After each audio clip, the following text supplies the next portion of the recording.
yung 130 series na ginawa natin ay ipapakita ko sa inyo. At ituturo ko sa inyo kung ano yung mga less neto. At ang ginawa ko sa dito, sliding door na.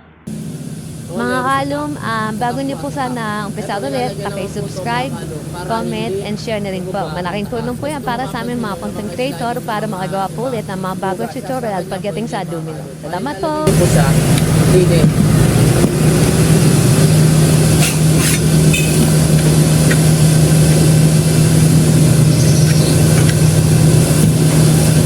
At tanggalin ko po yung isa kalum kasi ito hindi nyo may papasok hanggang hindi nyo tatanggalin yung isa. Kailangan tanggalin mo muna.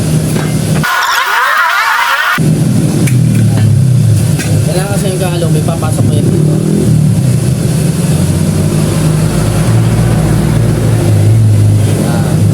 Ganyan po. Ganyan po paglalagay niya. Tapos tulad po ng dati, tutulyo lang po yan dito. Tutulyo po. Ito pa pang-bottom po ito mga kalum, pang-bottom. Ay, pang-bottom, pantap po, pantap. Pantap yan. Ito yung kanyang adjustment. Paano ina-adjustment niya ng kalum? Para ito, kumano siya, naghihiwalay siya, kumbaga parang kumakapal para sumigit siya sa taas. Pero maganda po yung kanyang pagka-adjustment niya, ma'am.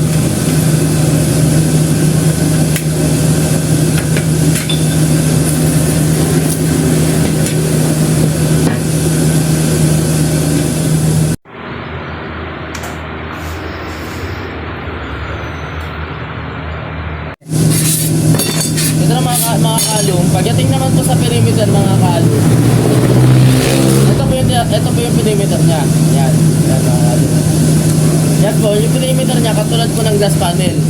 Pagka sliding window lang mga kalum, kung ano po yung kanyang jump, kung ano po yung kanyang header, ganun din po yung kanyang seal. Pero merong din flat seal. Meron din po flat seal yung 130 series. At ito po yung flat seal mga kalum. Ito po. Yan. Pero ito naman po, yung magiging kabuuan ng perimeter. Ito na yung jump, ito na yung top, ito na yung head, ito na yung seal. Ito na po siya. Paano siya ikakabit mga kalum? Ito po siya mga kalum. Bali, kinakatumis po siya. Yan. Ano po yung bracket niya mga kalum? Katulad po ng sa glass panel mga kalum. Ganun din po ang bracket ng 130 series. Parehas lang po. Ngayon, para mas gusto nyo, magdagdag na lang kayo ng bracket dito mga kalum. Kasi base po sa akin sa mga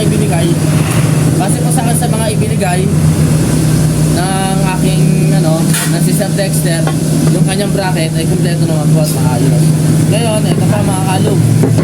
Pagdating naman po sa Merili siya kalum, meron po tayong ina-adapt para gulungan siya. Ito po yun.